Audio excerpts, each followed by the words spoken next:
সাজানো গোছানো জীবন আসলে সবারই পছন্দ।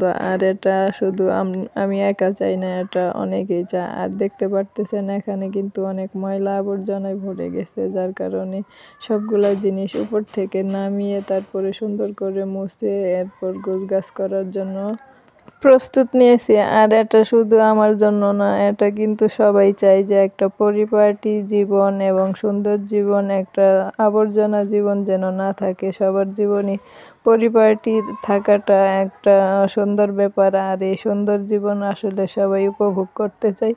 আর আমরা সবাই চাই যে আমাদের চারপাশটা যেন সুন্দর থাকে, এবং বিশেষ করে আমরা যে রুমে বাস করব সেই রুমটাও যেন সুন্দর থাকে। সব মিলিয়ে তাহলে যেদিকে তাকানো হয় মনটাও অনেক ফ্রেশ লাগে। আর এরকম ফ্রেশ জীবন, ফ্রেশ মন, ফ্রেশ একটা রুম থাকলে আসলে অনেকটাই ভালো লাগে। যেদিকে তাকানো হয় মনের মধ্যে অনেকটা ভালো লাগার বিষয়ও থাকে। আর পরিপাটি জীবন আসলে সবাই পছন্দ করেন। আর কে কে পছন্দ করেন কমেন্টে জানাবেন। আল্লাহ হাফিজ।